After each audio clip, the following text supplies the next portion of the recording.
Malaya, canejo. Hoy vamos a narrar la vida de Pablo Benito otra vez.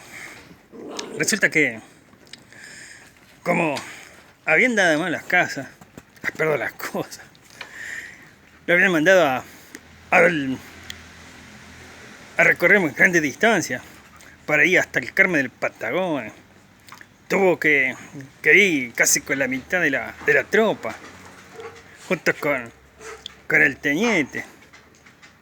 Cuando llegaron al Carmen del Patagones, le dijeron que la cosa estaba brava ahí, que hace rato que en el puerto no estaban viniendo ni un barco, porque la Indiada había llegado bastante lejos, había llegado hasta incendiar un barco. Entonces, para reforzar la seguridad, justamente las mandaron a ellos. Justamente era para el día de la Navidad y de Año Nuevo, que ellos habían llegado con toda la tropa, con los caballos cansados, reventados. Y entonces ahí, cuando llegaron, estuvieron descansando, armaron el fogón y empezaron a carnear. Cuando comieron bien, estuvieron bien satisfechos, al otro día fueron a hacer una recorrida en la zona para ver qué había pasado.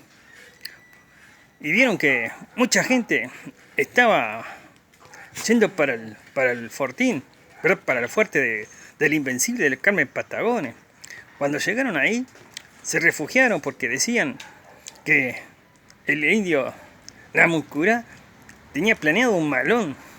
Quería de una vez por todas erradicar ese fuerte, quemarlo y sacarlo hasta los cimientos. Porque decían que los cristianos habían llegado mucho, que habían roto casi todos los pactos. Entonces era una gran preocupación para la población. Esto era víspera ya de Navidad y toda la tropa estaba ansiosa. Cuando llegó el 24, todo el mundo empezó a festejar, la banda tocó y bueno, empezaron a comer porque había doble ración para todos. Había bebida en abundancia, porque era un día muy especial. Las familias se reunían y de vez en cuando había que un balsecito que otro. Pero igual el miedo seguía latente. Esa Navidad pasó todo bien.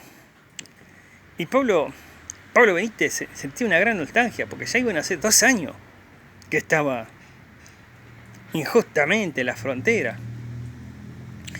Nunca tenía noticia de su familia. No sabía nada de nada, qué pasaba con ellos. Hasta que empezó a tomar la fija idea de desertar.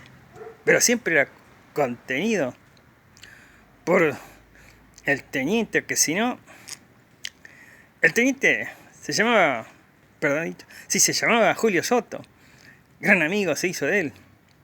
Igual que el sargento Antonio García, que también era muy bueno. ¿Qué pasó entonces? Todavía no habían organizado nada. Seguía todo bajo vigilancia, los cañones preparados. La tropa salía para descubierta, a ver si encontraba alguna cosa. Y no pasaba ni noticia de los indios. Pensando que por ahí se habían ido más al otro lado de Tandil o de Bahía Blanca. Ya cayó el 31, también lo mismo. Empezaron a festejar. Y cada uno empezó a narrar sus anécdotas, lo que había pasado. Por ejemplo, había un hombre que medio ciego de un ojo y ya avanzado en edad. Recordaba cuando era chico que lo habían llevado cautivo a él y a su hermana. Pero él, siendo de jovencito, pudo escapar. Y entonces empezó a trabajar en una estancia. Pasaron muchos años y no supo nada de su hermana. Hasta que un buen día, cuando fueron a atacar una toldería, él encontró a su hermana, cambiada, ya vieja, entrada en años. Y bueno, le rescató junto con todos algunos cautivos que pusieron y los repartieron para sus lugares, los despacharon. Y él se quedó con su hermana. Así que recuperó algo de su familia. Y estos comentaban acerca de los combates que hubo cerca de la laguna del Toro, donde ellos estaban acampando y les cayó el cansancio de tanto andar. Y entonces dice que el teniente había dado orden para que todo el mundo se bañe. Y en verdad había mucho calor porque en el desierto era caluroso y hace como 2-3 semanas que tenían el mismo uniforme. Así que se empezaron a bañar, dice, y empezaron a lavar su ropa así, sin jabón, así nomás, y la empezaron a extender ahí, cerca de la orilla. Y mientras trataban de refrescarse y chapotear, tenían que también luchar contra los mosquitos y los tábanos, que eran bastante jodidos. Cuando estaba todo lo más bien, de pronto se ve como 100 indios que se asoman. Y ahí nomás salen todos en bola, a agarrar el sable, los que tengan en mano, y empezó el entrevero, que duró más o menos como 1 hora, meta sable, bolas, meta lanzazo. Y fue así nomás. Fue un momento muy calamitoso para el soldado que tenía que estudiar, que pelear en cuero. ¿Y qué pasó entonces? En una de esas, los soldados pudieron repeler a los indios. Y estos se fueron con unos cuantos heridos. Y cuando se dieron cuenta, después del cansancio y de la pelea y de la sangre, que también ellos habían sufrido bastante baja. Entonces lo que hicieron, alistaron a todo el mundo, se vistieron con la ropa mojada como venga, agarraron los cuerpos de los soldados muertos y se los tuvieron que llevar al fortín. Otro contó que este era un alemán que vino, que tenía cabello largo, barba contundente, que la perrada no me deja contar, tenía barba contundente. Él agarra y empieza a contar y dice así: esta historia que voy a contar no es mía, es de un amigo que pasó un momento en su vida muy, muy especial. Resulta que habían ido de partida porque estaban en persecución de unos indios que habían robado bastante ganado y lo estaban persiguiendo. Y los indios ya llevaban bastante delantera, desierto adentro, que conocían bien la región. ¿Qué pasó entonces? Dice: cuando yo iba avanzando con mi caballo, veo que va una india, va caminando despacio, y al lado de ella un potrillo, y llevaba también unas 2 vacas, y la iba llevando. Entonces este hombre, el alemán, dice: alto, alto, alto, dice, quédate quieta ahí, dice, vos ahora sos mi prisionera. Y ella es como que lo ignoraba y seguía unos pasos más. Entonces él tuvo que cruzar el caballo y le dijo: te dije que sos mi prisionera, ahora te tenés que venir conmigo. ¿Qué pasó? Cuando la india le dice: ¿está bien? Dice: yo yendo con vos, dice, yo tranquila.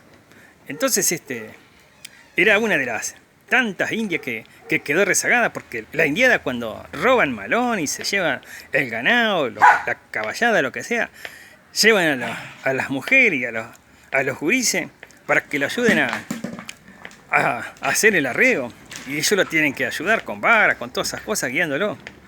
Como esta quedó rezagada, entonces pasa lo siguiente. Este hombre le dice: bueno, dice, montá, dice, tu potrillo y dice, ¿te venís conmigo? Entonces habían cabalgado por 4 leguas hasta que él la llevó a su rancho. Una vez que la llevó a su rancho, él empezó a notar que su fisonomía no era de india. ¿Qué pasó? Después de una semana, ella fue cambiando su forma, se fue arreglando. Dijo que se llamaba Kelina, su nombre mapuche, abrocano. Entonces le dice: bueno, dice, está bien, dice. Y entonces ella empezó a limpiarle la casa, empezó a cebarle mate y a hacerle la comida también. Y eso a él le cayó en gracia, todas esas cosas. Entonces él empezó a notar en ella que su cabello era castaño claro, no era como las indias, que era todo chuzo el pelo. Y entonces ella, después de un mes, le confesó que ella era cristiana, que era cautiva, que ella vivía con su padre en San Luis y con sus hermanos, allá en San Luis del Morro, donde tenía su padre la estancia. ¿Y qué pasó entonces? Resulta que le habían caído el malón, mataron a su padre y a sus hermanos que las quisieron defender, y a ella la llevaron cautiva. Y ella dice que al llevarla cautiva, un capitanejo llamado Huenchul la tomó como esposa y con él tuvo 3 hijos. Entonces ella de a poco fue hablando mejor el castellano, el español, porque tantos años de haber estado ahí de cautiva, empezó a recordar muchas cosas y a hablar fluido. Y entonces él le empezó a tomar mucho cariño a ella. Y ella le dijo que, no sé, que ya no tenía más su nombre, que ella se acordaba que se llamaba Nieves. Entonces él se fue acerenciando con ella, porque ella estaba haciendo la comida y varias cosas más, le limpiaba la casa. Y él empezó a ir a Bahía Blanca. Iba hasta ese 10 leguas a galope, y cuando venía le traía ropa de cristiana y cosas para que se arregle, y empezó a notar un cambio y empezó a tener mucho cariño. Resulta que ahora el cautivo, el prisionero, era él. Se estaba enamorando el hombre de ella. Y así hacía. Cuando iba 2x3 al pueblo, le traía vestidos y algunas cosas de mujeres, y también le trajo algunas joyas. Pero ¿qué pasó? Empezó a notar que ella empezaba a mirar para el horizonte, allá para el monte, y tenía una mirada como de tristeza y nostalgia. Entonces él le dijo que qué le pasaba, y ella no le decía nada. Hasta que un buen día le dijo: ¿qué te pasa? ¿Por qué estás así? Y entonces ella le dijo que sentía el llamado de sus hijos, de sus 3 hijos que estaban allá en la toldería. Y él ya se sentía un poco triste porque sabía que en cualquier momento la podía perder, ya que todos le decían lo afortunado que fue al tener una cautiva tan hermosa. ¿Qué pasó entonces? Él dijo si se quería ir a ella, y ella le dijo que sí. Entonces, ¿qué hizo? Un buen día dijo que la iba a llevar, que le iba a llevar a donde la encontró y la iba a dejar para que ella siguiera sola. Entonces ella se sacó su ropa de cristiana, empezó a vestirse otra vez de india, y la acompañó ya con su potillo grande y con las 2 vacas que trajo, y la llevó, la acompañó. Y una vez que la acompañó, llegaron a esas 4 leguas, ella le dijo adiós, y él se quedó ahí, triste, mirando cómo se iba ella. Y ella no daba vuelta a la mirada porque sabía que también algo pasaba. Entonces el alemán dice: pero igual, quiero aclarar que esta historia no es mía, sino es que es de un amigo. Entonces apagó su cigarro y con mirada triste tomó un trago de ginebra.